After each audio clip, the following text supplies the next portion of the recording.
Good evening, and thank you all for being here. I'm Marta Bazouk. I'm Executive Director of the Holodomor Research and Education Consortium. We're a project of the Canadian Institute of Ukrainian Studies at the University of Alberta, with offices in Toronto. I know we all want to get started and hear our speaker. I'll just have a few comments. It's been 90 years since the Holodomor, and with an anniversary of this magnitude, you can imagine that we began thinking quite some time ago about how to commemorate the victims of the Holodomor in this year. Because with each passing year, it's less about grief and more about marking the resilience of a community that recognizes the dignity of the individuals who perished.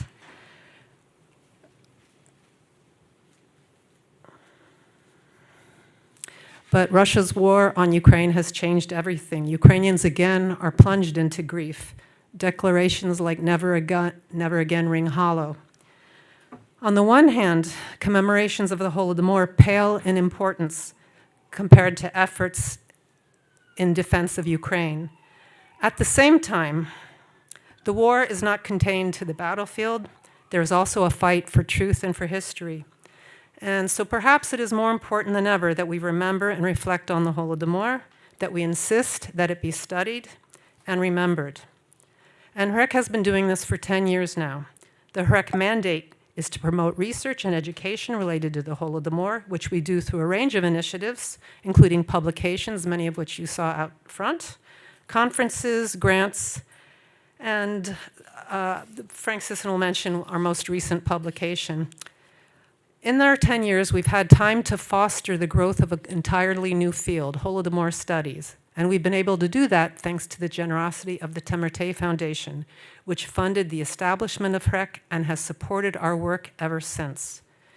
We've been very fortunate that 2 years ago, the Paul and Helen Bashutsky family joined the Temerté Foundation in supporting HREC. And we are grateful every day for their support.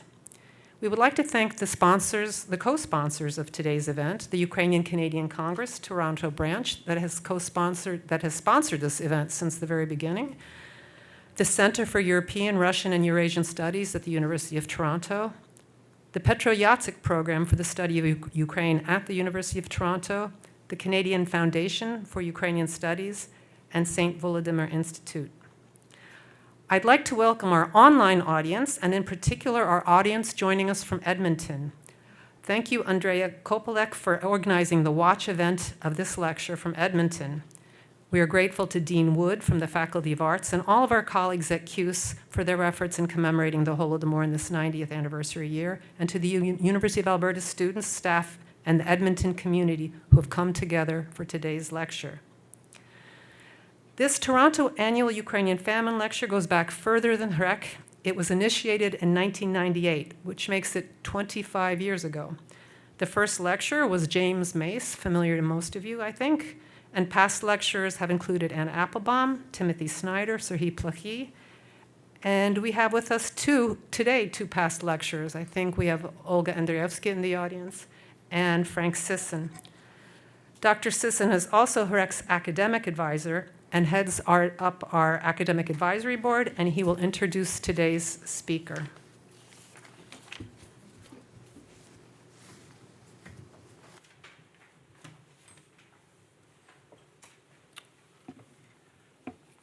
Thank you, and it's very nice to see such a large public in person.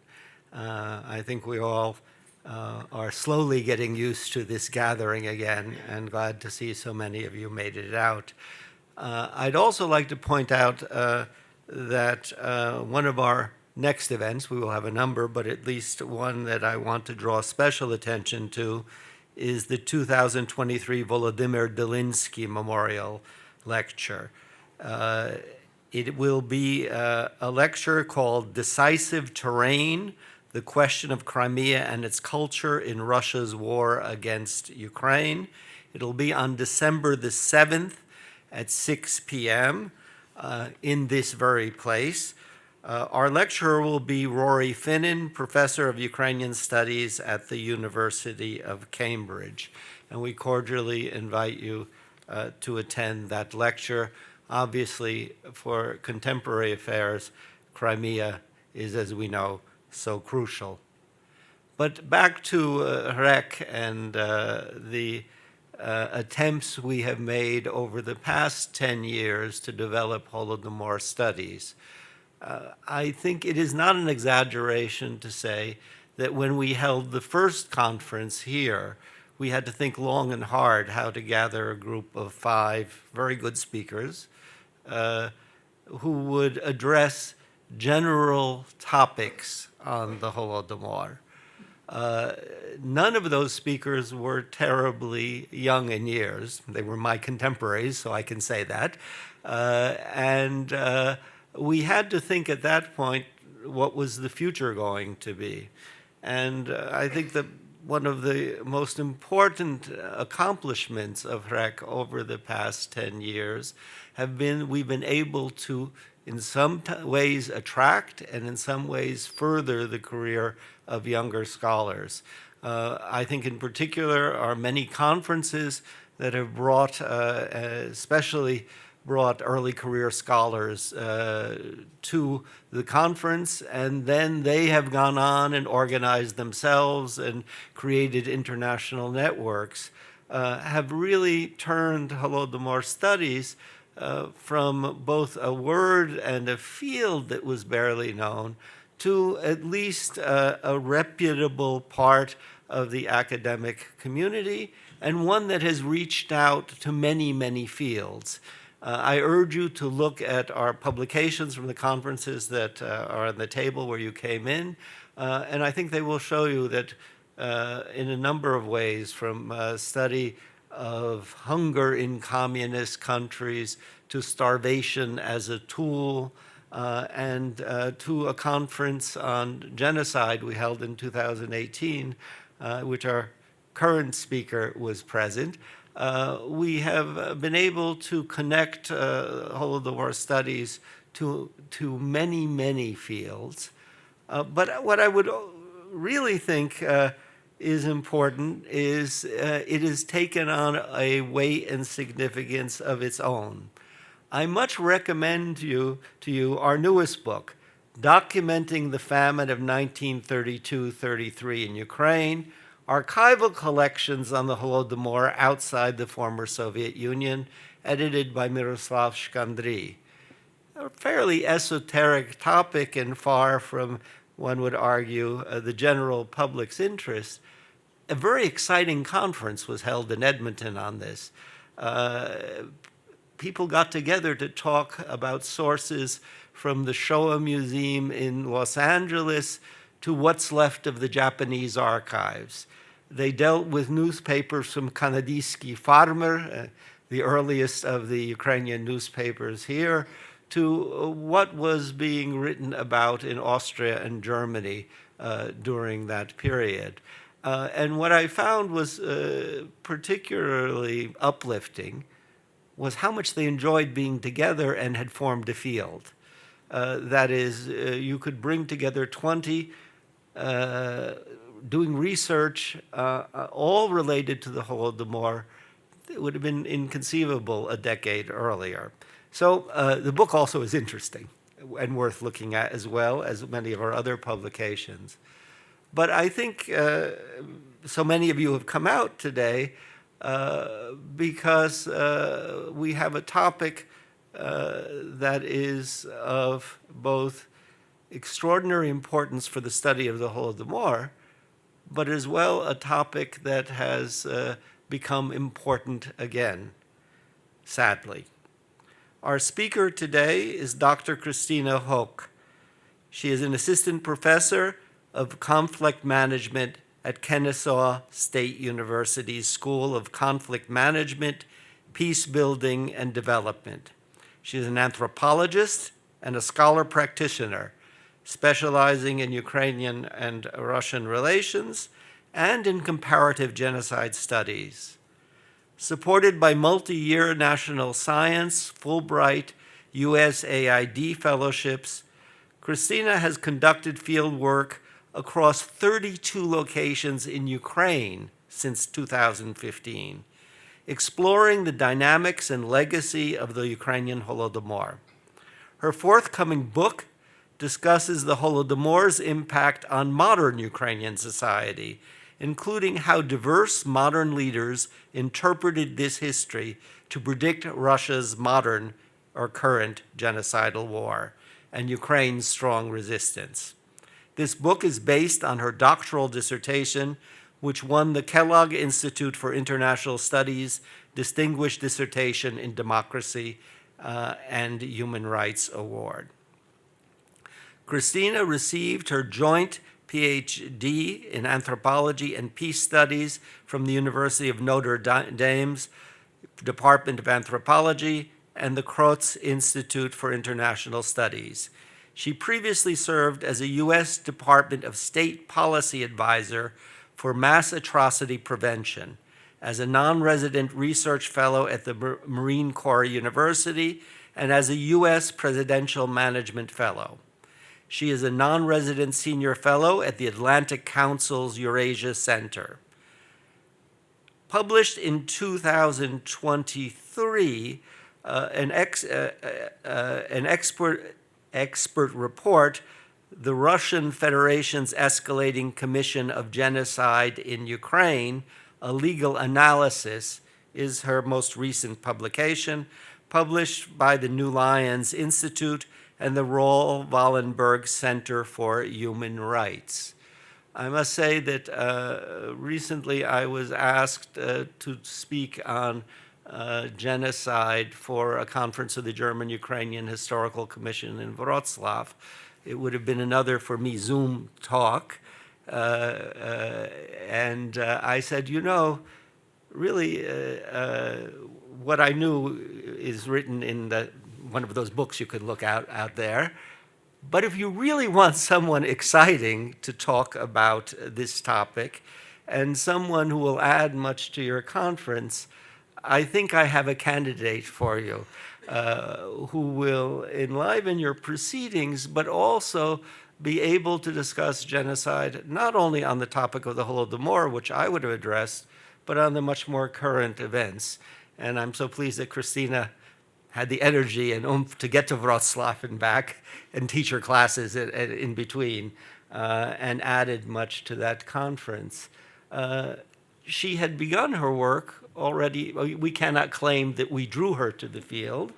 As you heard, she began her work in 2015, and she was intrigued, as she told me a little earlier, that she had not known about this. And how could it be that she did not know about the Holodomor? Such an event could have occurred. And so she was one of the people who found the topic. But I think we can take a little credit for the contact since then, and for her contribution to our Holodomor, to our genocide conference, and as well to the projects that REC carries on, including our new plans for an online course, a MOOC course on the Holodomor.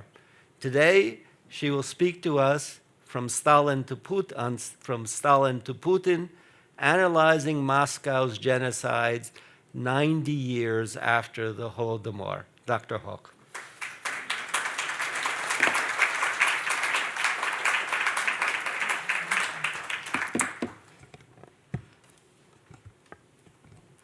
Thank you very much for that kind introduction, and I'm personally very grateful to Frank Sisson for his leadership in the field for so many years.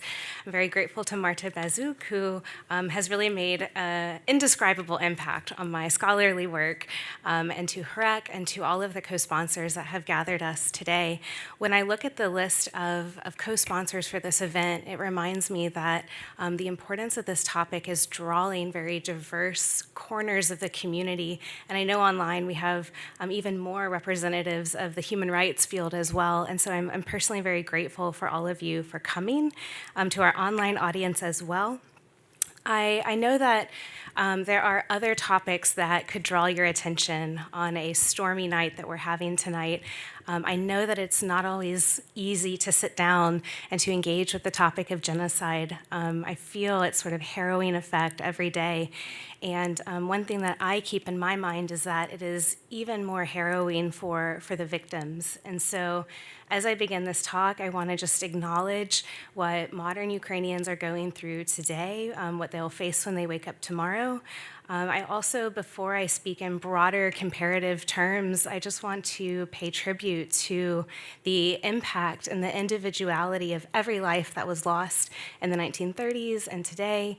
It's very important that we recognize that individuality before I kind of turn my remarks to genocide as a group crime. So I wanted to pay tribute to the importance of those lives and those stories and those losses tonight. So let's see. Wonderful. I've mastered the PowerPoint. We're ready to go. So I do thank you for coming tonight. And I was really thinking, for me, my background is in anthropology. It's in comparative genocide studies. I've had a background that's worked in policy and research. Nowadays, I'm working a lot with lawyers. I started out my career in genocide activism, but how do we begin to grapple with what genocide is? When we keep this word kind of lofty, where we can't quite reach it, we miss out on the fact that it's a very human behavior. It's an extreme human behavior. It's an extreme antisocial human behavior, but it is a human behavior. And so I wanted just to tell you one story. When I began my interviewing work in Ukraine, when I was asking Ukrainians today about why they thought Holodomor was so important for them, I would ask very simple questions. I just wanted to hear them tell me the story of Holodomor. And so one time I sat down in a central Kyiv cafe and I asked, what was the Holodomor? One of my standard questions. And without missing a beat, the Ukrainian I was speaking to said, the Holodomor was when the Ukrainian world was destroyed. And that stuck with me. That quote became actually the title of my doctoral dissertation. And so I've thought a lot about that. What is genocide? What is a genocide? What is the power of its ability to collapse our entire world? And I've written down a few things of what I think that would mean to me. So genocide, that collapsing of your social world, that's when everything you take for granted about how a stranger on the street might treat you is suddenly suspect. That is when every part of your identity that you take pride in, that makes you distinct, is now something that could make you persecuted, that could make you a threat. And a genocide is when every precious family possession, or even in the case of Holodomor, your family memories, are suddenly taken from you, stolen by violence. That's what it means when a genocide begins to collapse the world around you. And, I can't really tell you my feelings when I was watching last May, 3 months into Russia's full-scale invasion, when I was watching the first trial in Kyiv for a 21-year-old Russian sergeant who was found guilty of murdering Katerina Shilipova's 62-year-old civilian husband. He was walking on the road near their village. And, I can't really tell you my feelings when I was listening to her speak, and she said, I'm quoting her, "My husband was a simple farmer, but to me, he was my whole world." And I said, this feeling, this is happening again. This is happening in the context of this larger collapse of the social world, but it's also about taking from people the people that make up their whole world. And so for me, that's why, genocide is not just a term we debate, even though that's important. It's not just a crime that we prosecute, even though that's important, but it really has these deeper social impacts. So tonight, to tell you where we're going, there are 3 topics that I'd like us to address. The first is, what is genocide? It's a deceptively simple question. It is something that we have in the law. We also have policy based around it, and we, of course, do research on it, but there are differences there, so we'll discuss that. Then, let's dive into the deep end, as it were. Why is it that genocide, which is, as I said, a very extreme antisocial human behavior, it's considered a pretty rare crime. One of the challenges we have with studying it is that we don't have a plethora of cases to compare. And so why has this rare occurrence erupted twice now by Moscow, the sort of same polity against Ukrainians in just 90 years? And then I think Marta opened our event tonight with such powerful words about the importance of Holodomor today. And just in thinking about my work in genocide prevention, how can genocide studies help us to not only understand Holodomor, but also help us to stop Russia today? So that's where we're headed. And the first thing we'll do is go back in time, maybe not quite as far back in time as you think, not quite yet to 1932, but we'll go back to Nuremberg. This is a picture of the Nuremberg trials. And so as I said, I do want to mention that, genocide is something that we have a legal definition for. Many of you know that. But also we have policy that's built around it, and we also have research. And so I kind of want to go through that in turn.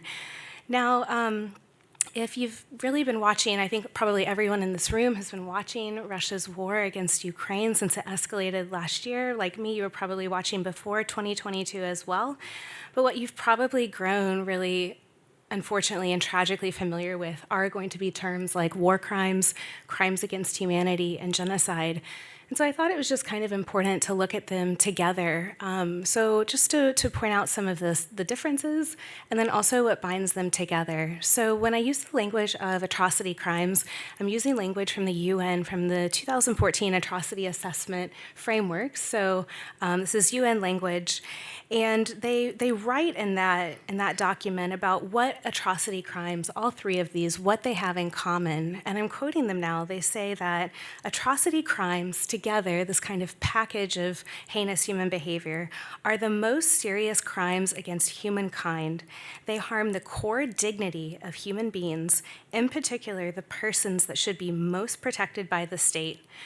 And so there's differences here. So for example, war crimes, I put up very short definitions just to sort of orient us, but war crimes, for example, take place exclusively in context of armed conflict. Crimes against humanity can take place in either conditions of war or in times of peace. So you also will see differences with crimes against humanity has a list of acts, but the last part of its definition there says other inhumane acts. So that's in comparison to genocide, which I'll put up in a minute, but genocide has a very clear 5 prohibited acts. And then with crimes against humanity, when compared to genocide, you will see with crimes against humanity that there is no need in the law to establish an intent. It's just about the acts that are happening. And with genocide, it's about the acts that are happening as well as the intent behind them. Without getting too technical here, I just also wanted to point out something that I know I sometimes take for granted, and I wanted to point out the dates. So when you look at it, genocide is actually the oldest term here. And there's a lot we can critique about the UN Genocide Convention. I'll be mentioning a bit of that tonight. I won't let that off the hook. But I do think that it's also important to acknowledge its really foundational role in international human rights. So genocide, as my last slide showed, was adapted in 1948. And the full name, it's important, it's worth saying. So it's probably the only time I'll say it tonight. But the Genocide Convention is actually called the UN Convention on the Prevention and the Punishment of the Crime of Genocide. So those two aspects were codified into law right from the start. And what I find truly a little bit miraculous is that it is a legal category that has been ratified or acceded by 153 countries around the world. I would point out that that includes the Russian Federation. But I would invite you to think with me for a minute about what that means. So when it's ratified or acceded, that doesn't just mean that we've got another resolution in the UN General Assembly, but it means that 153 countries have taken steps to put that law into their own domestic legal processes. They've bound themselves with certain legal obligations to it. And that is really important. I'd like us to think about, is there any issue today that you think 153 countries would not just write a resolution on, but would actually bring into their own domestic legal processes as well? And so in some ways, the Genocide Convention, with all of its limitations, is a little bit, I think, of a miracle. Someone like me is often trying to point out for broader audiences today when we talk about Russia's war against Ukraine is undermining the international rules-based order that can sound so technocratic, but it's really about these foundational things that a lot of political, economic, legal, all of these things rest upon this kind of delicate architecture. And I would say the Genocide Convention is one of them. If you have an idea of what could get 153 countries today to ratify a legal document, I'd love to know. And so, the Genocide Convention in this light has been rightly credited with pioneering the development of both international criminal law and with international human rights. So before I go on, it is worth, I know many of you probably look at this, but it is worth just putting up for a minute, and then I'll try to be a little bit less technical from here on out, I promise. But there's a couple of things that sometimes I get questions, really good questions about. And we'll start with Article 3. I've just pulled part of the definitional language out. Something that I get asked a lot is, genocide is prohibited, right? Yes, but as you can see, there's actually 4 other variants of that behavior that are also a part of this legal language that are also punishable. So it's not just genocide, but it's also the conspiracy to commit genocide. It's also about the direct and public incitement to commit genocide. It's also about the attempt to commit genocide and complicity in genocide. And so I've highlighted direct and public incitement along with genocide itself, what I would call the commission of genocide in A, because I'm working on that issue with a wonderful group of colleagues today. So it's not just, wrong or not nice or rude to say these kind of inciting language that we're often hearing from Russian state actors. It's actually a crime with no statute of limitations. And that does become quite important. Last fall, we had a prosecution begin of a propagandist from Rwanda, 18 years after he committed the crime. It doesn't have a statute of limitations. And so what this convention actually prohibits is quite important. It's a bit broader in some ways than what we might think of at first. On the other hand, what is genocide? And so I've just bolded a few things. This will come out in my talks tonight. So I think it's kind of important to know, as much as the Genocide Convention itself was a political process, we started out in the field of genocide studies with legislation, and from there developed scholarship and developed policy. So it really was, we had to deal with the legal language first. We had to know what it says before we could critique it. And so when the convention is talking about genocide, I'll point out, it'll become important later on, this is foreshadowing, but I'll point out that it's any of these 5 acts can be considered genocidal acts. However, to be considered genocide, it's the acts plus the intent. So the intent to destroy in whole or in part.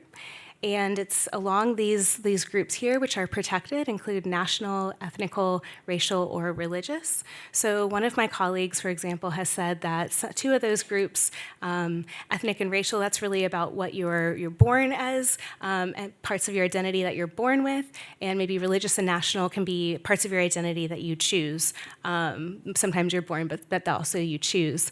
And I know that a lot of people in this room have also talked about this convention as a political process, the role of the Soviet delegation in narrowing these confines of group language, but still it's in looking at what we have today. So the work that I do is often looking at the protection of the Ukrainian national group today. So I think you've survived the most technical part of my talk, but it's important to sort of know what we were working with. So that was the legal definition of genocide, as I said, worthy of critique, yet also a miracle, yet also the kind of linchpin of international human rights today, and very, very important. So when we take that law, we then have to translate it both in policy. So, law, I think, is about getting perpetrators in the courtroom, and that's important, undeniably important. It's irreplaceable. But I would say that fulfills the UN Convention part on the punishment of the crime. But what about the prevention? Seems just as important. In fact, as I say that every time I get a microphone, I like to say that the central duty of the Genocide Convention is the prevention of genocide. So that's really where policy and research can also come into play. Policy, those decision makers who work to stop it, as well as research. So we looked at it in its broader perspective. We're not often bound by the politicking of the convention. We can look more broadly at groups, and that's what my work has done. So when we're looking at genocide, I think it's important to look at its place in international human rights and also look at its place in history. The shocking nature of the first prosecution of genocide against more than 6 million Jews and other populations. It has caused this term to have this important moral authority. Also at that time, we were seeing things like the role of industry and technology, not just used for human progress, but used to speed up the Nazis' killing machine and speed up their killing efficiency. And then also the role of the mass media. So that was something that was new right around this time. So you had both footage from the liberation of concentration camps as well as the courtroom proceedings later being streamed into everyday homes. And so that's shaped how people think about genocide in ways that are really important. It is something I think that we should have moral stake in. But we also needed to take some steps forward to think about how we translate that into research.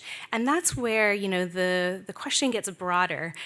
So when I'm working with lawyers sometimes, they work a lot with jurisprudence, and it's so important what they do. But they are sort of looking like what happened in the past, what's precedent. And with research, it's a little bit about where do we want to push the field forward in order to sort of better grapple with the truth or the reality that we're seeing. And so in research, that has led to a lot of definitional debates that we have debated just in this room back in 2018 when we had a conference here. So my colleague Adam Jones, for example, in his wonderful introductory book on genocide that I use a lot with students, has 25 different academic definitions of genocide where they sort of work to grapple with the fact that the legal definition I showed you is a political document, or that said, for example, that you had to either have the definition wider to protect a wider number of groups, or maybe we should keep it narrow because if not, it loses all kind of conceptual clearance. So the field of research, of translating a legal definition into research, is a lot more fraught and technical than one would think, but it matters. It matters because really it was about this research of feeding into policy. How can we stop it? How can we stop it better? And so finally, there are a few colleagues of mine in the field who kind of said, okay, do we agree on anything? We have had all these definitional debates. Do we agree on anything? And the good news is we do. We found two areas that we as genocide scholars really agree that sets genocide apart as a crime that helps us recognize it in real time, not just after the fact when it's prosecuted, but in real time so that we might stop it. So with that, there were these two kind of core questions that genocide scholars agreed on. The two core questions were asking questions of who is targeted. Is it a whole group? Is it actually a group that's being targeted, or is it a subset of a group? For example, one of the heartbreaking things about my work is seeing a lot of targeting of teenage boys globally. Teenage boys are often viewed as future combatants, and so unfortunately they're targeted in lots of different violence. With genocide, you're looking for a kind of broader aim to target a group. And then we also looked at for what purpose. So there are lots of types of violence, unfortunately, and morally I care about all of them, as I'm sure you do. But we were trying to understand the differences between these types of violence so that we could diagnose them and then stop them in more specificity. So with genocide, it's not just about repressing a group or harming a group or intimidating a group or injuring a group. All of that is a different type of violence. Genocide has this inherently destructive intent. And because of that, genocide is really often, they say like it takes a village. Well, in genocide, it really does take a lot of different actors to carry that out. So with an act of violence where, let's say you're just trying to intimidate a group, a perpetrator can run in there, throw a bomb in a marketplace, and run away and have a low likelihood of getting caught. They've scared the people they're trying to terrorize, and they can run away. But if that perpetrator is not just trying to terrorize, to repress, to harm, then they're going to have to go to a lot more effort. They're going to have to somehow get the people they're targeting together. They're going to have a lot more coordination. They're probably going to chase their victims. We see population, efforts to control the population is really central. So genocide takes a lot more effort. All of those efforts used for human evil. It's really a sobering thing.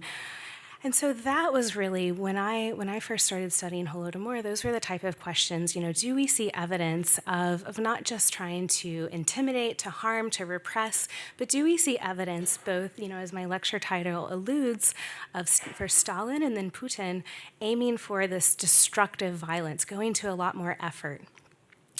And so this is, I'm really indebted to some of the historians that are in this room. I'm seeing some of you of working with the historical reconstructive works that they did.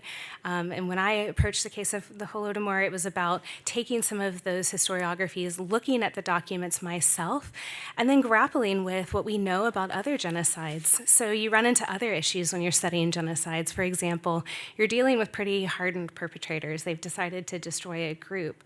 And they're often kind of at the top of their power, so they don't really feel the need to justify themselves to their subordinates. They're probably not going to write down exactly, I am trying to threaten this group for the purpose of destruction. So we use these kind of proxy indicators. We look really closely at how perpetrators talk about a future with their victims. Do they imagine them existing at all, even if they're imagining them repressed or harmed, or do they talk about them as no longer existing? And so that becomes quite important. And so with Holodomor, those were some of the patterns that just really began to jump out to me. I know I'm speaking to a really knowledgeable audience, but I also know that we have some of the more global human rights community joining us online. So I'll just mention a few things that a lot of you know about Holodomor specifically, but that really jumped out to me with the background that I was coming from. So first of all, genocide is not about numbers, but it was striking to me, like very, very shocking how many people were killed so quickly. I know one of the past famine lectures, Serhiy Plohi, has talked about 1 in every 8th person in Ukraine perishing in just those 2 years. And also, I was really noticing very specific parts of the case. So it wasn't just about taking people's food. That's a heinous thing to do, first of all. But it was also about taking their equipment and their seeds. And so it wasn't just really pushing them down for this year, but it was destroying that future possibility of them to recover as well. When I was looking at the case, we were also looking at evidence of the infamous blackboards or the pursuit of peasants, bringing them back into their village. Things like that became very significant. So if you begin to think about what a perpetrator is trying to do through these things, the pursuit or the population control of their victims becomes really important. And it's something that I want to sit on for just a minute with you, because it's something that I see back then. This is just an example picture, by the way, the black and white one. I haven't verified it, but just to give us an example of what that might have looked like. And then, of course, this is from today, from the Associated Press.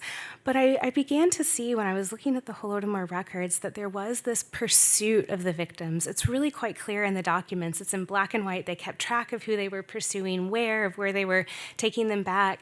And, I want to point out what's going on there. Because if you look at it with this sort of cold logic of a perpetrator, why are they going to such great effort to chase those people and bring them back? If it was about just stealing their land, just stealing the food or the equipment or things like that, then actually driving them away would have been the sort of easy route. The people would have fled, and you can steal all of their things and you can have their land. But when you begin to see perpetrators going to greater effort to pursue victims, then you begin to see that, it's actually not just about these physical objects, it's about the people. And so that is something we see both then and today. And also another thing that really struck me in these documents is the way that the category of Ukraine was different in the 1930s today, but the kind of commonality was the way that the future was talked about. And I'm going to come back to that. But this idea of, perpetrators always decide for themselves how they view the targeted victim group. But it was about, really saying that Ukrainians were no longer reasonable, or that they couldn't be made into good communists at the time or good Russians today. And so it was this escalating view in both the documents of the past and the language I see today about the targeting of this entire group of people, that it became not just kind of, this person is bothering me, but this kind of unqualified portrayal of what it meant to be Ukrainian then and now. So, I really thought a lot about what this case can tell us, what lessons we can learn. So I think that it is really important to commemorate just because we have the war going on right now. I think it is so important to honor 90 years since this has happened. But I also want to point out, I'll just skip ahead for a minute, that there are some lessons that we can learn from the Holodomor.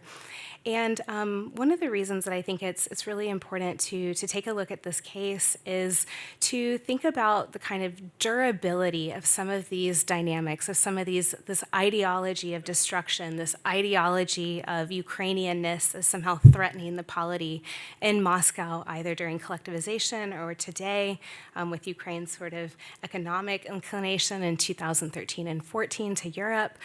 And the durability of these dynamics, I think, is what has led to some of the incredibly prescient examples of what Ukrainians were telling me when I was doing my researching. And so this painting that I put here, it's called Open Wounds May Heal. And I thought a lot about that. And so, obviously there's this connotation there of coming to terms with a topic that was long suppressed. But if I put this in its immediate context today, I think one of the lessons that we can learn is articulated by Jana Hrinko, an interview that I did. And I'm going to take the time to actually read this to you so you don't have to read it because it's so important. And the first thing I want us to point out is look at the date on this. Look at the date, and then here's what she said. She said, "I am a child of independent Ukraine. When Yanukovych escaped, that is, he fled to Russia, the former president, it was so unexpected. And this Russian occupation of Crimea and the war in Donbass, eastern Ukraine, were so unexpected for me. But when I remembered the history of the Holodomor, I understood that Ukrainians should have foreseen this. What is now happening in Donbass and in Crimea is not the end of Russian encroachment towards Ukraine. Nowadays, the Russian president denies the fact that the Holodomor is genocide. Actually, he denies the existence of the Ukrainian nation as such. We all understand that the Holodomor occurred because Soviet authorities were afraid to lose Ukraine. They did not want it to stop being part of the Soviet Union. Russia's president denies the existence of the Ukrainian modern state. They are constantly trying to take away our history. Such attempts to take away our history are very dangerous because in this case, we have a situation where one identity is put onto another identity, and as a result, one identity assimilates to the other one. We have to stand our ground. We do not have the right to forget about the Holodomor because it will take us to another genocide. And I've really thought, and I've talked with Jana a long time in the years that have passed since she said this, and I think it was this durability of these kind of the history changed, the context changed, the leaders changed, but this durability of some of these dynamics that helped Jana to see clearly. And I was thinking about this interview the day that, we saw, in Mariupol still occupied today, just seeing horrific violence. And, we heard, of course, very extremely dubious Russian claims of saving the city. And so when they finally take control, what do they do? Do they deal in any way with the violence, the devastation, the humanitarian crisis that they inflicted on the city? No, they began to cover up Ukrainian identity. They began to paint street signs and make minuscule changes in the language. And then, of course, they would ultimately tear down the Holodomor monument in that city, and as far as we know, redirect those materials to reconstruction. So covering up a crime that Moscow had committed in the past, using those materials to try and cover up a crime they had committed in the present. And so when I look at what Jana said, when I look at her looking at the durability of these dynamics that we need to come to terms with, of course, I also think of Raphael Lemkin. It's really worth looking at this speech, which was found by a member of this group in the archives. And so, just reading this, going back even farther than Jana's interview, what I want to speak about is perhaps the classic example of Soviet genocide, its longest and broadest experiment in Russification, the destruction of the Ukrainian nation. As long as Ukraine retains its national identity, as long as people continue to think of themselves as Ukrainian and to seek independence, so long Ukraine poses a serious threat to the very heart of Sovietism. It is no wonder that the communist leaders have attached the greatest importance to the Russification of the independent-minded member of their Union of Republics and have determined to make it fit their pattern of one Russian nation. For the Ukrainian is not and has never been a Russian. His culture, his temperament, his language, his religion, these are all different. And I think that even with modern Ukraine's transition to a political nation, this distinction of their brittle and autocratic neighbor next door to the increasingly pluralism and very free Ukraine today was again posing a threat to the regime next door. So when we look at these, when we see the kind of durability of these dynamics, I think it does add real urgency to breaking these dynamics today. And I think that's why you have me. I think about, former lecturer before me, Timothy Snyder, others who I think we'd probably prefer to be writing, but instead we're sort of out there calling for aid to Ukraine, military aid, defensive aid. And it's because of the durability of these dynamics, if you know the relationship here.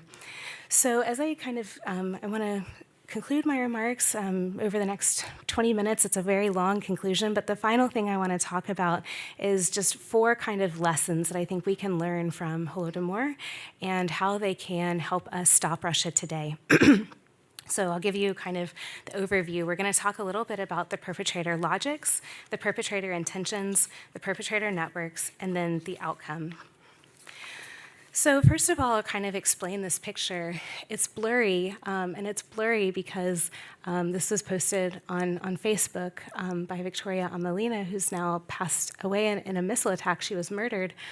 And when I looked at this picture when she posted it before her death, I thought, it's so unusual to have such a visual representation for me of this complex phenomenon of genocide. And here's what I mean. This is the Victory Cinema. It's in Bakhmut. And the first picture is, of course, a community gathering of some kind of showing their connection to their heritage, to their identity, to a lot of differences up there. And you can also see what's not just showy in this picture are these beautiful costumes, but if we think about what's implicit, it's community relationships, it's community gatherings, it's all of the unspoken social norms and social cues that made these people a community. And then we look at what Russia has done to the same place today, and they've done it through violence, but it's not just about destroying the cinema. It's about destroying this community and all of those features of their identity that should bring them pride and that they should have the safety and the freedom to express. And so that gives us a kind of a visual representation of what a perpetrator logic is during genocide. And I'm really delighted that I'm currently writing with Daria Mattingly, who perhaps you saw her lecture last year when she did this lecture. And so we've been talking a lot about empire. And I think like the term genocide, it can just feel so distant, or it can feel a little esoteric, but really it's about human behavior. And so, thinking about her own work and thinking about our work together, we've been talking about the logic of empire is treating people as resources. I think that we saw that with collectivization, certainly. We also see it today with Russian military tactics. And unfortunately, I would say that we see that with modern Russian society today. I remember she said last year, I think that it's people behave as what they know. And the modern Russian state hasn't grappled with that reality that their system is treating them as if they are not individuals, but as if they are resources. And so I think that is really what we saw first in Holodomor and that we see today. And, I'm looking here, I put some as one does, some quotes from the records I looked at from August 11th, 1932. This is Stalin himself saying, set yourself the goal of turning Ukraine into a fortress, a real model republic. So this transformation, do it or we will lose Ukraine. And so it's this idea of the forcible erasure of what made Ukraine, its authentic identity representations, and erasing all of that and turning it into something that it's not, because it's not actually transforming, right? It's actually suppressing people's identity and forcing them to behave as if they were something different. And when I look at that, I look at a lot of this really horrendous inciting language that we've documented in all of these legal reports that I do today.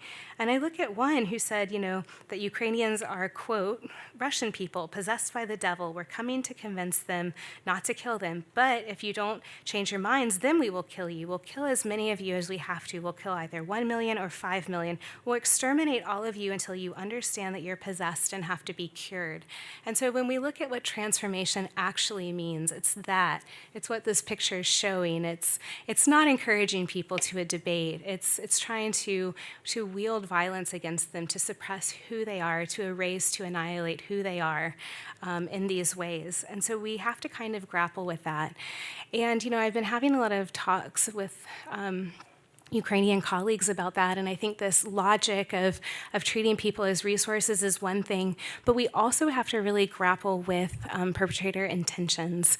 And this is really quite grim, but we need to face it, and I think a lot of us in this room are facing it, and so we'll just continue that process of causing others in the world to face what's going on. So I wanted to point out that the beautiful graphic poster was designed by my colleague, Yulia Fedorovich. She was a Fulbright, doing the Fulbright student program to the University of Notre Dame, and so she had made this and gave me permission to use it. And so she's just pointing out how many Ukrainians were dying every 3 days in that late spring. And, we hear like a stadium full, and it's already kind of shocking and boggling the mind. But I put up a picture of the stadium she's referring to, and that's every 3 days. And so facing these realities of what these intentions are, how far perpetrators can be willing to go, I want to point out something that was very, very sobering for me as we put together.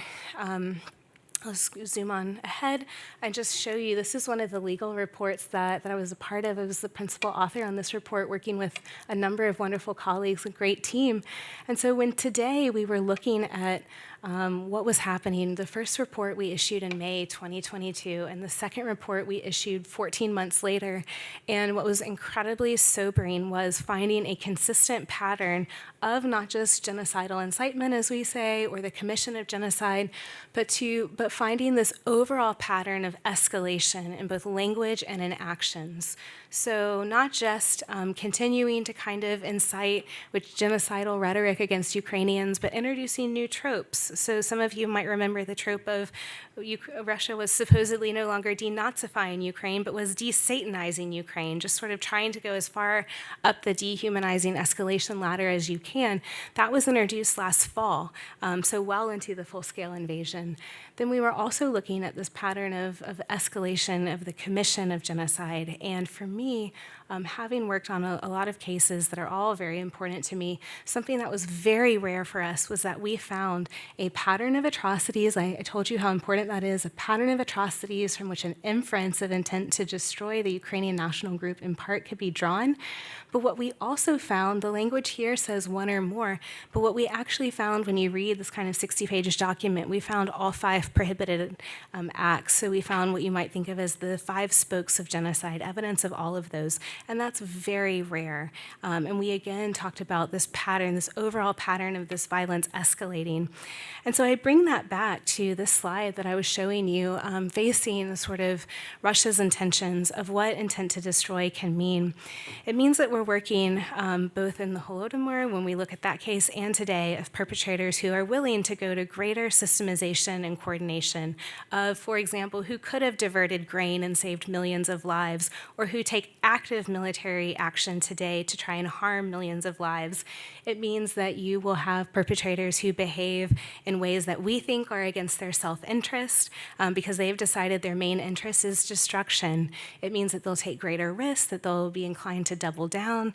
And it also means that what they're attempting to do may just kind of boggle the mind. So when we were looking for our report that I showed you at looking at what Russia was trying to do with the missile attacks that many of you are familiar with that began last fall and that we may be facing again this winter, we were looking at some of the humanitarian documentation that happened as soon as those missile attacks began, before we saw the international aid surge. Because thankfully, as many of you know, there was an international aid surge. I'm so grateful for that aid. I know we all are. I also want to point out that so many lives I know were harmed last year because of what Russia was trying to do. But we were looking at these humanitarian documents before that aid surge began. And for example, we had the International Rescue Committee talking about 17.7 million Ukrainians would require humanitarian assistance to survive the winter. And so when we look at the full scale of what it means when you're trying to destroy a national group today, facing the extent of that is really important. Facing those perpetrator logics is really important. And again, I think that this was something that Ukrainians themselves were pretty sensitive to. People were talking in the language of Holodomor, so death by cold. So again, just kind of facing these realities of what it means, intent to destroy. It'll get slightly more cheerful, but not yet. So we also need to look at networks. And so I talked again about genocide as such a challenging crime for policy responses because, again, it is taking this broad network of trying to stop a broad network. And so I really felt lucky that I went after Daria last year because she did a wonderful talk on the kind of rank and file perpetrators during Holodomor. So I don't want to recover a lot of the ground. I'd really recommend her speech from last year. But she went through in great detail about the many institutions that were involved in carrying out Holodomor. And today, of course, we see that as well. And we see people playing distinctive roles. And so we can learn from how these kind of past networks work to try and figure out how to disrupt them today. So we look at things like direct perpetrators, whether that's taking food during the 1930s or doing some of the direct killing, or today we would look at warfighters and soldiers. Or we also look at people who are organizing it. So back then, it would be those who were carrying out and creating the bureaucratic mechanisms, who were doing population resettlement in 1933, 1934. Today, it would be bureaucrats, occupation authorities, military recruiters, planners, the passport consular advisors, those who are participating in the forced trafficking of Ukrainian children and adults. And that's not all. So we also have authorizers, and that's where you get to the level of Stalin and Putin. But they're doing different things to make this mechanism go forward.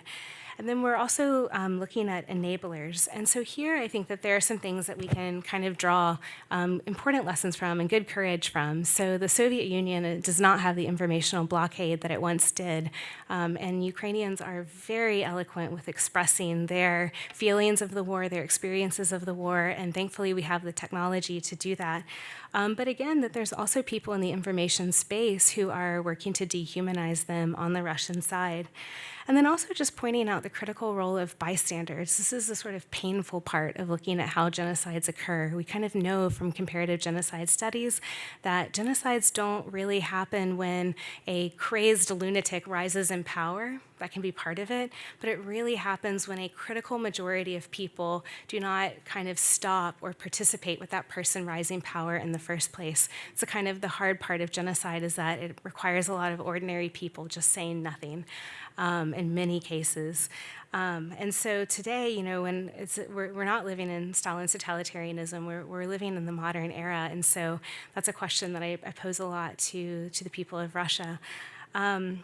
And so as we go on, I want to just sort of point out outcomes. So, I will say probably the hard thing first, and then some areas for hope.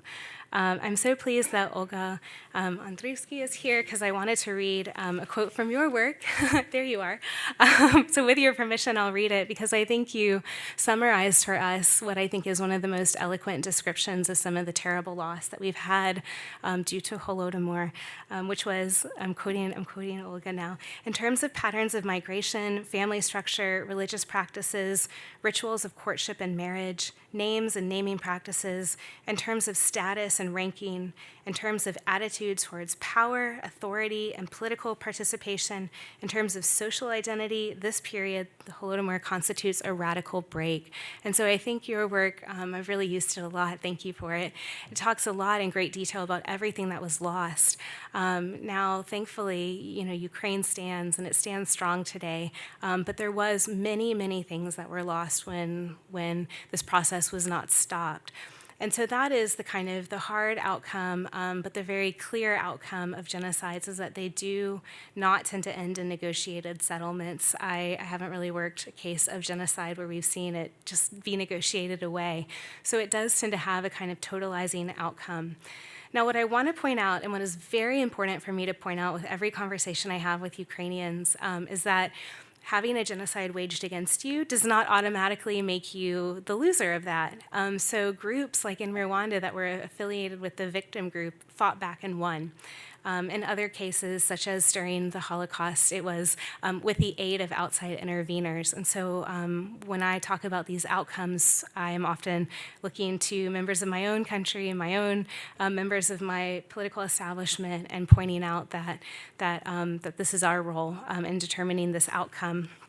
So I do just also want to point out that something that has been really kind of eerie and ominous for me is working a case with the Russian Federation today where history or a version of history is being so willfully manipulated and invoked. You want to be, kind of careful as an analyst, especially for me as an anthropologist, where we're a little bit sensitive to the stories we tell about history. So not always just looking at exactly the events that happened, but the stories we tell about them.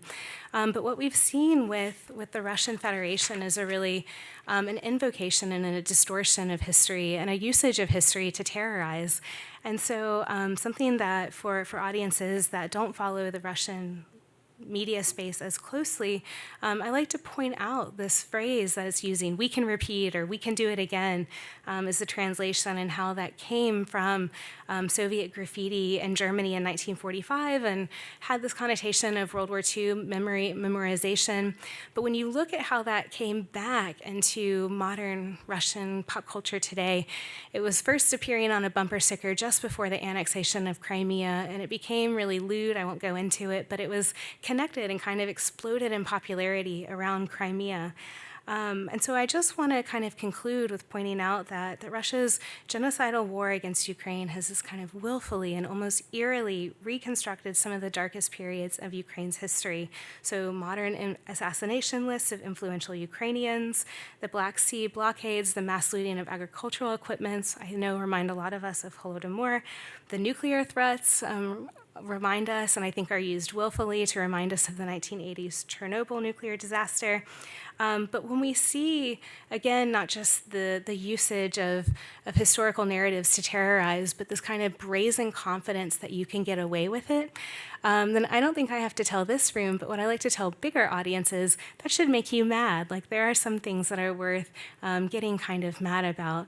And one of them is this idea that we can move away from this era of never again, as imperfect as it was, that we can move from having the UN Genocide Convention, as politicized as it can be, as incomplete as that definitional language can be. It still exists.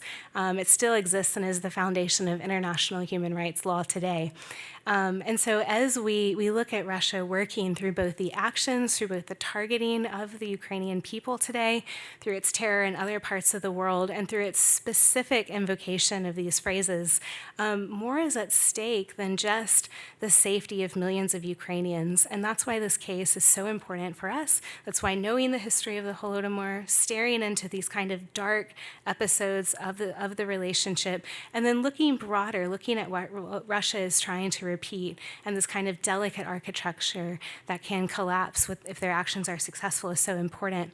And so, as I conclude, I will just end with a line from Moldova's President Maya Sandu. She delivered a speech and she quoted them. She called out this Kremlin language and she said, "We can do it again? No. Never again? Yes." So with that, I'll wrap up my remarks. This is a way to stay in touch with me, and then also I welcome your questions.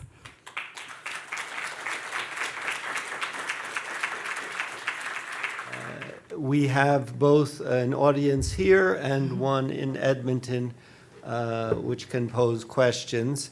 I would ask you, yes, to raise hands, and I see already the first hand, but maybe I'll just pose one question as before to start us off.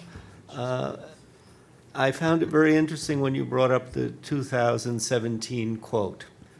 But I wonder what was going on in your mind between 2015 and 2017. Mm-hmm. Would you have ever been able to have considered it when you first started? Mm-hmm. And then when did it change, and when did you see the Holodomor differently and the situation that was going on so closely connected? Yeah, so just to make sure I understand the question, so was the first question about my view of when we might consider Russia's modern genocide beginning? Or when your first study of the Holodomor, did you see this fully as a genocide in 2015? And then how much did the contemporary situation influence your view of the I see, Holodomor as yeah. well? That's a great question. So for me, there was two sort of research aims for me when I first went to Ukraine. The first was to look at the documents, and I published a fair amount of technical and dry things on that, of looking at these documents. And the way that I approach any case of genocide, I just try to keep it really consistent. So consistent in different periods of history, consistent in areas of the world. So I have a framework that I use. We use proxy variables that kind of help us to infer intentionality, as we call it. And I use these kind of frameworks with every case that I ever work on, just, for my own kind of, it's important for that kind of academic integrity to kind of apply it in the same way. And I actually did that first. So I was really interested for myself of looking at the case of Holodomor and drawing those conclusions. I later published that work.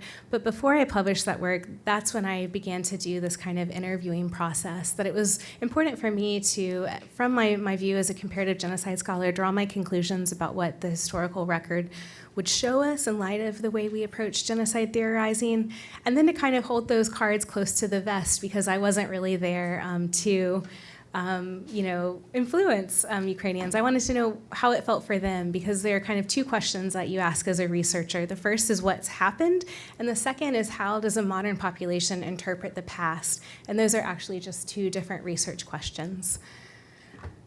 Thank you. Please. Thank you very much, Dr. Hook, and thanks for everyone who made this lecture possible. My name is Elena Voynich. I'm a Master of Public Policy student at Monk School, and my question will be about modern time. So there have been a lot of discussions how to hold Russia accountable for their crimes, including International Criminal Court issued arrest warrant for Putin and several other officials responsible for kidnapping Ukrainian children. But not all Russian criminals can be held accountable through this International Criminal Court mechanism. And most likely they will be held accountable not for genocide, but for crime of aggression. So what is being discussed now is establishment of ad hoc tribunal for these criminals. So have you been involved into these discussions? And if yes, can you please share where we are now? Sure. So the crime of aggression is a leadership crime. So the special tribunal, or you might have seen Eurojust, has set up a special office for the prosecution of aggression. It's a big thing in international criminal law. It hasn't been prosecuted since Nuremberg. I just presented last week, so I don't have those slides with me, but what the crime of aggression is. But again, that's a leadership crime. So a leadership crime of the level of president, prime minister, defense minister, secretary of state, at that kind of level of leadership. With, for example, atrocity crimes, such as war crimes, those are perpetrators at the kind of individual level. So that would be the 21-year-old sergeant that I talked about. He would not be eligible to be tried for the crime of aggression, but could be tried under something like an atrocity crime. So I am quite bullish on the prospects of accountability moving forward, that there's a lot of work that's being done. We're all quite active in this. I would also mention, though, that these are questions of courtroom guilt. And so something that, for example, the report I showed you, we're trying to push the ball forward a little bit and not just to talk about individual guilt of people who've committed criminal acts. We, in this legal document, also talk about the international law framework for state responsibility. So talking about Russia as a nation state using the resources industry of a state to wage this war, that there should also be, again, it's not the language of guilt. Guilt is for criminal acts, but the language of responsibility in terms of what the nation of Russia will owe the nation of Ukraine. Okay, and do we have an Edmonton question? Or, yes. You mentioned that genocide importantly includes intent, but as we know from the history, it's usually hard to identify, claim, or emphasize the intent of the oppressor due to their political protection or blindness of political actors at the time. So in your opinion, as scholars and students, how do we identify and support proclamation of genocide when we see it happening? And what can we do to support this proclamation and hold of genocide? That's a great question. Thank you.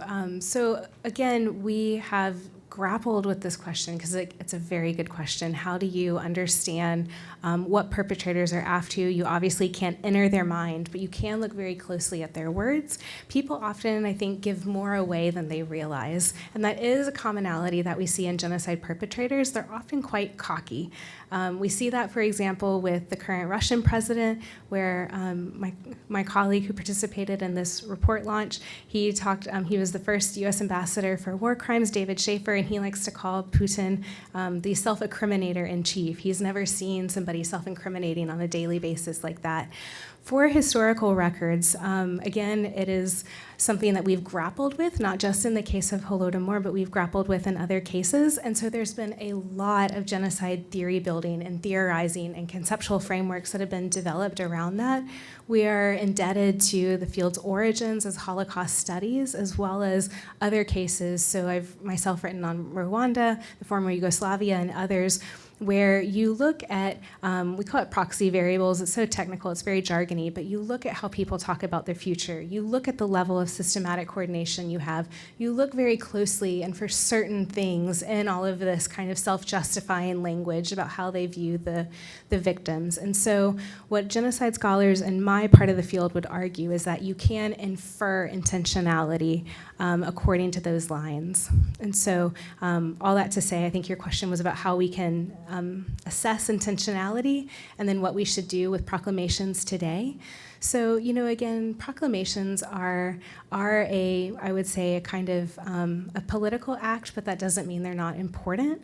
So what I think about working on very controversial topics, very controversial cases, is I sort of wake up in the morning and I say, I should just tell the truth today. What is the truth as best I know? Whenever I say something, I try to cite it very carefully. The report that I've been talking about, I think we have something like 300 footnotes. Like, thank you to the research assistants who did that. Cite your work and tell the truth. And if that is reflected in a proclamation, then it's important to use the mechanism of a proclamation to get the truth out there. Marco. First of all, thank you very much, Dr. Hook, for a phenomenal presentation. My name is Marco Robert Stech from Canadian Institute of Ukrainian Studies. I have two very short questions, and one has to do with your categorizing, having 5 categories of the participants of genocide.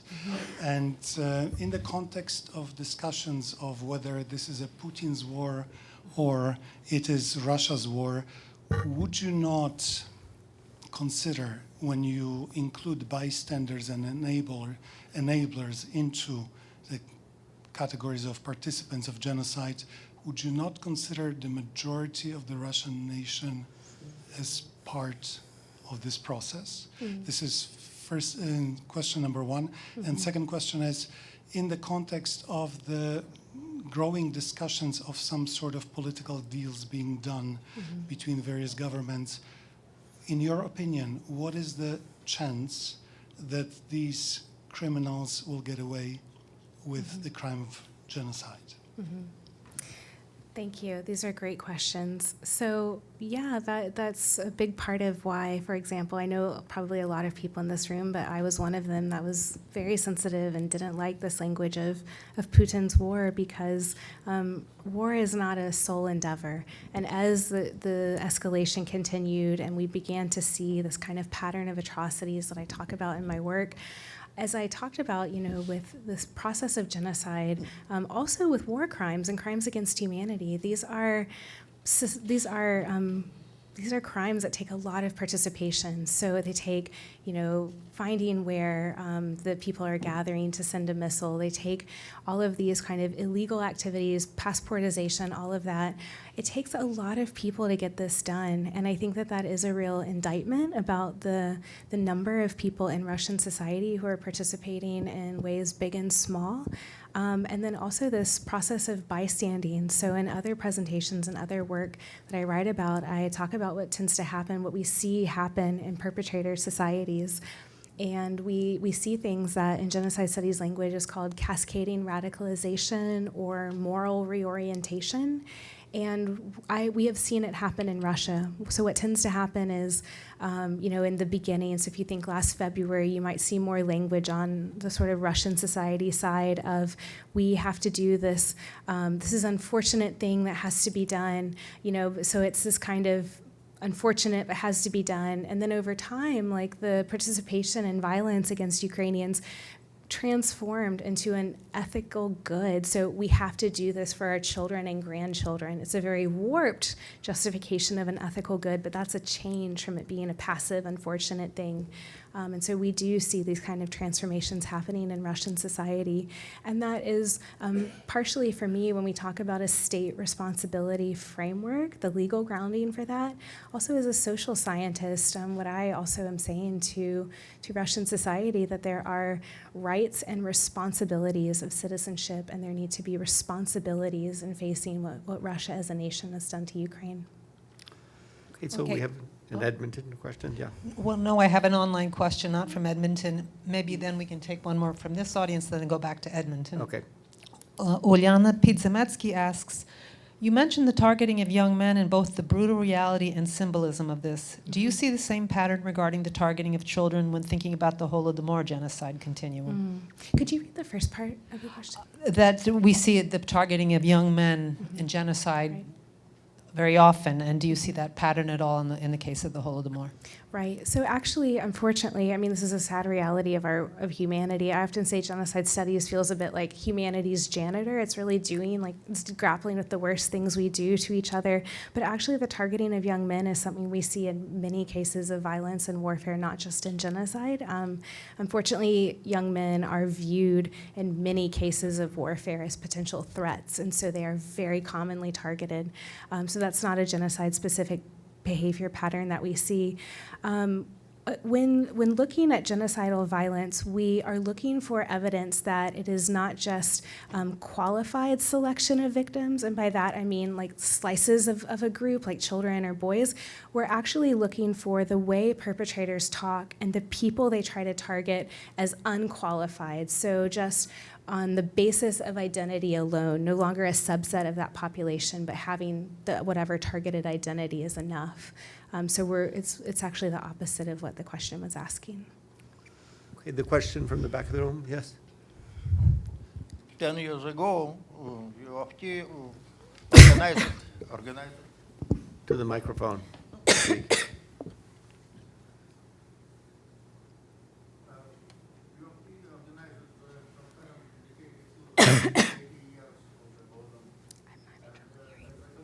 We can't hear you. Put it closer to the microphone or make sure it's on, please. Okay. Okay. 10 years ago, UFT organized an international conference dedicated to the 80 years commemoration of the Holodomor. And as a conclusions of this international conference, it participated United States scientists, French scientists, and another. Was strange conclusion that Holodomor was possible because of Ukraine was in the frames of the Russian Empire. It was surprising to me, and at the conclusion, I took a word and comment that Ukraine was in the frame, in the borders of the Russian Empire more than 300 years, and never was such massacres, 10 million people for the couple years. So, and a special research, and I proclaimed about this, concentrated attention that Holodomor was organized by the construction of the Second Khazar Empire, started in the 1918 after the so-called Russian Revolution. And at present, now we present in the situation of the construction of the third Khazarian Khaganate. But in my opinion, it's not correct. Question, please. My Okay. question, what is your opinion about this? Professor Sisson was participated in this session. He can remember this. My question is, I will ask a question. In my opinion, we are presented in the situation of the construction of the fourth Khazarian Khaganate. Because It's not a question. This is an opinion. It's my opinion, but my question. No, but you ask a question. Yeah. Now, wait. All right. Wait. I think we Yeah, understand. so Yeah, in my opinion, second Khazarian Khaganate was organized in the Salonika. This is not a question. Yes. And the Russian Revolution organized the third Khazarian Khaganate. At present, Ukrainian government, together with the Russian government, organizes the fourth Khazarian Khaganate. What can you comment situation about the Feterni by the Arthur Kessler's research and so invisible Khazaria, the colonel of the armed forces of the Russian army? Okay, I think we have the question. Yeah. So it's about Khazarian. I'll take it. Yeah, we have the question,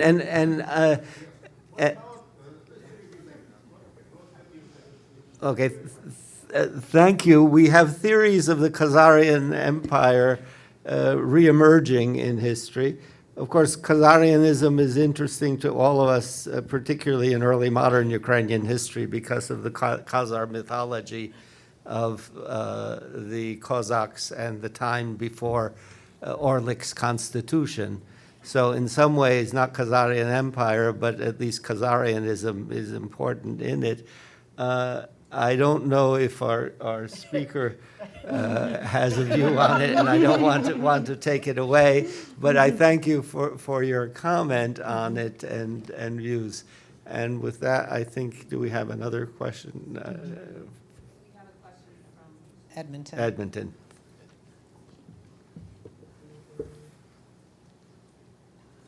Hello, my name is Cody Mackway. I'm the president of the Ukrainian Student Society at the University of Alberta.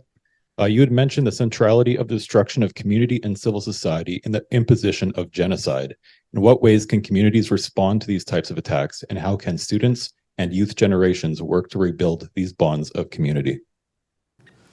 Great question. I'm getting excellent questions tonight. I really appreciate the engagement.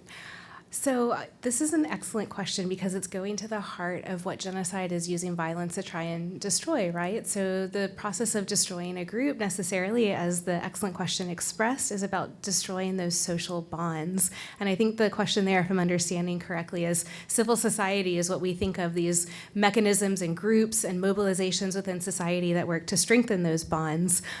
So I think today we see so much resiliency in Ukraine, and I think that I have two things to say about that. First of all, I respect it, and I will never forget so many acts of individual bravery as long as I live. And the second thing that I like to say, though, is that Ukrainians shouldn't have to express that resiliency every day. So I think we want to avoid, when speaking with international audiences, get them used to this idea that Ukrainians will just be resilient forever and forever and forever. They shouldn't have to. It should also be our role. So the question I got was about what can, I think you said, youth engagement do with this.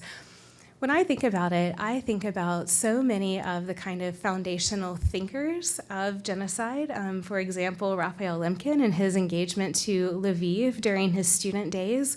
Or I think about, my own days of starting out in genocide studies. It was in activism for this. So it was during the Darfur genocide and things like that.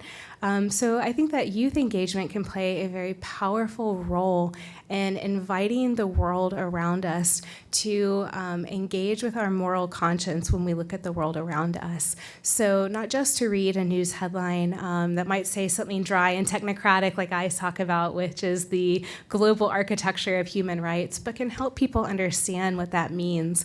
That does mean protection for individual teenagers or children in Ukraine, that it does mean this kind of fostering of Ukrainian civil society, and I would say global civil society around of it. These bonds of solidarity are really important. So I won't tell you what to do. I think that you probably know what to do as that youth generation. But we really appreciate the work of people your age, your generation doing it, because I think that brings a lot of the energy to the room that we really need to solve these huge problems. Okay, yes?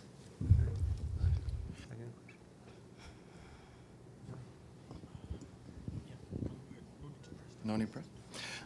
Thank you very much for your brilliant talk. And I was particularly enthused to learn that you study genocide from the point of view of anthropology, which I've in recent weeks I've learned about that. And also I learned about the sociological approach, in particular Helen Fine's.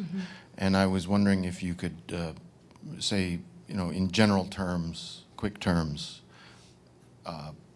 draw distinctions between the historical, anthropological, and sociological, and also if you would be interested in speaking to the non-physical aspects of genocide. Great question. So genocide studies has gotten increasingly sophisticated and comparative in its approach. There's roles for everyone, I think. And what I like to say when I train my own students is that everyone's work is incredibly important. And I really do believe that a lot of the future of the big questions of the world, like genocide, are about all of these interdisciplinary kind of research clusters, of which HEREC has a particular talent in convening. So when we look at a case like Holodomor, for example, I'm incredibly indebted to the work of historians. We need to know what happens. We need all of the time they spent in the archives helping us organize the patterns of what was going on. And then I come into it, and as an anthropologist, I look a lot at the breakdown of social ties. I look at, as a scholar, a lot of having to do with cultural heritage destruction and loss. I also look, as an anthropologist, I kind of look at genocide as an extreme form of human behavior. And so if there are any other anthropologists in the room, you know that sometimes we have to discuss, sometimes anthropologists really like to look very, very deep at one particular context. And we say, can you really compare anything to this particular context? When I speak to my fellow anthropologists, I say, I think we can with genocide. Genocide is so extreme. This desire to wipe out a group is such an extreme form of human behavior that we can actually draw some comparisons there. When you're looking at people like Helen Fine or sociologists, they have done a lot of the work to talk about group organization. They do a lot with bystanding. How do people behave when they feel they're under threat? Do they stand up for their fellow humans? Do they cower? And then also I'll point out the role of sociologists. So I mentioned moral reorientation that can happen in perpetrator societies. I'm quoting psychologist James Waller there. So really, I think genocide studies now is very interdisciplinary, everyone kind of bringing to bear a piece of the puzzle. I hope I answered the question. Was there another part of it? Okay. Thank you very much for the wonderful lecture and your answers. I'm just curious as to what you mean by the treatment of people as resources by the modern Russian state, and if perhaps there are illustrations of that you could bring that are maybe go beyond military recruitment and deployment. Sure. Thank you. So I was actually quoting last year's lecture. So so I'm quoting the work of Daria Mattingly. This was actually something that she talked about at last year's lecture, which was talking about this kind of logic of empire wherever it exists. This idea that the individual loses kind of their inherent dignity, their inherent worth, the fact that they don't have to do anything except exist to have their work. The role of empire and colonialism are where people are often treated more as resources. And so I'm doing my best to represent her talk, but that's what she was talking about last year. And she, I think, was doing a phenomenal job to kind of grapple with less than a year into the full-scale invasion and talking about, I hope I'm doing it justice, Daria, but talking about the role of treating people as resources, of treating them as not having individual rights, of being not able, and worthy of charting their own destiny, but to just be subjects of an empire. So, but her talk is available online too, if I didn't do it justice. Hi. Yeah, I think we have another question from here and then to this gentleman. We have two online questions that I think that can be taken together, and I'd also like to mention that Daria Mattingly sent an online comment. I hope I'm not in trouble. No, she thanks you for your outstanding presentation and for your work, and says that in spite of the violence and despair of today, your scholarship inspires, and she looks forward to continuing to work together. Okay, so we have two questions. One is from Derek Barker of the Kettering Foundation in Dayton, Ohio. He said, "Thank you for a terrific presentation. I've noticed a tendency in the scholarly literature on the Holodomor to avoid the question of whether it was genocide, including even by some scholars mentioned tonight. They sidestep the question, can say that it fits into a broad understanding of genocide, but not the legal.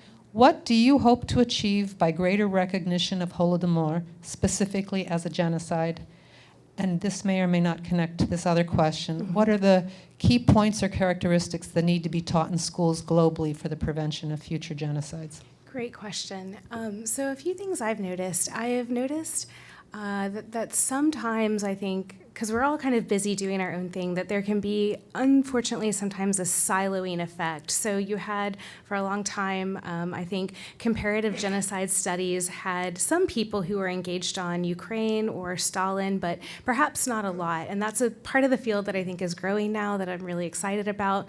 But I think what that led to is the need to now bring some of the conversations that genocide studies as an academic field is really comfortable with, to bring those into some of the brilliant sort of historical reconstructions of the Holodomor. It's already happening, but for example, to say, yes, there's a legal definition, but we as a field have moved quite beyond that. So we've grappled with the fact that it was a political product. We've looked at, who should be protected as groups, or we've looked at differences between what's called hard law or soft law applications, that we've come up with ways to infer intentionality, not just in one case, but to kind of do it in a academically fair, consistent way across the board. And so I think that sometimes scholars from both fields just need to have more conferences like we had in 2018, and to say that there's been quite a lot of theory building since 1948, fortunately, and so those questions can come in. Can you remind me of the second question? Oh, it was about global education. And what needs to be taught in schools that will contribute to prevention of genocide? Yeah, I think I will just speak personally. So I think that I abhor genocide, and yet I also think that it humbles people who are willing to look at it as a human process. And so as much as I try to speak really clearly about what I see happening with the Russian state and with Russian society today, for me, as a citizen in my own country, it's made me think we need to be willing as a citizen in my country to have hard conversations, because that doesn't seem to have happened in Russian society, and some of these prejudices have kind of blossomed. And so instead of just sitting around pointing fingers, like, there's a role for accountability, but there's also a role for looking inward. And so I think for learning about genocide, it's this idea that bystanding is really important, that speaking up when we see wrongs, it's really kind of this basic human behavior of standing together when people try to divide, or just sort of refusing any type of willingness to deny people human rights or to attack parts of their identity. I think it's really the basic things that we're just taught about being good citizens in the world really matter. It's those individual human actions really matter for preventing genocide today. Now, I have one more question. Before that, I will mention, since schools have come up, that we have these pamphlets. We hope you will buy books, but you have a free pamphlet you can get, which deals with Holodomor Memorial Day in schools. Fantastic. And please pick that up and distribute it further. And here, this gentleman, please. And then. Oh, I thought we were. Yeah. Kristina Hook, that was a really an informative presentation. I like some of your breaking down in layers. one of the things is the fact that genocide has happened, all those debates, and it comes back to maybe what some of the questions have dealt with, in particular last one. I really think so much boils down to the human condition. It is human beings on that array of categories you listed that participate by decisions and decisions of action and so-called inaction, which is an action. And I see this pervading not just so much on the genocide level, on multiple levels in society. In our country dealing with the vaccines and mandates, among other different things. We got some immigration tensions going on right now because of large numbers and us. And I see this issue coming again and again, and that ease to do finger pointing, but also the need to have constructive conversations about difficult subjects needs to be done. Regarding maybe my question, dealing with the element of Russia, I think of the Vietnam War, eventually those 50,000 plus Americans who came back dead and those injured eventually accumulated as part of the reason for America to change its decision. It strikes me Russia is going to be dealing with some of that as well. And what do you feel can be some of the practical ways that Russians can participate, review? Those are, you know, if I can say it as a non-Slav, brother Slavs, they were part of a union of Soviet social republics. Is there something in Russian society that they can participate in their own inner reflection you talk about? That are there practical ways to deal with those are Russians coming back dead and injured? Any thoughts on that how Russians themselves can do that? Yeah, so I think at the heart of your question is about reconciliation and what that might look like going forward. And the way I like to start off this conversation is saying that we can talk about reconciliation much more fruitfully when Ukrainian security is guaranteed and secured. And so, first of all, our focus needs to be making Russia's ongoing genocide stop, that the central duty and the legal obligation is prevention of what is going on today. As we move forward into a future where Ukraine is safe and free, I think a lot about, in my field, so a little bit broader than genocide studies is peace studies and conflict resolution, and that's where I teach. And we kind of had to reckon with the fact that, conflict resolution was seen as papering over these really challenging dynamics in human relationships. And so there have been some scholars like John Paul Lederach that proposed conflict transformation.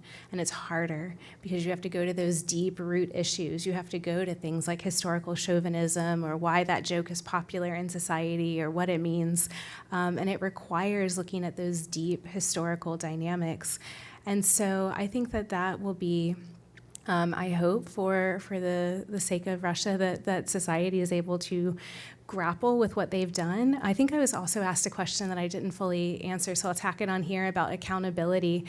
And, I like to say a couple of things. So first of all, it's important, it's very important, and I work a lot with lawyers now to get these crimes in a court of law, but that's not the full story. And, I'm not sure if my audience here has heard of one of our most notorious American gangsters, Al Capone. But he was a gangster, he did a lot of crimes, you can read lots of biographies on all the crimes he did.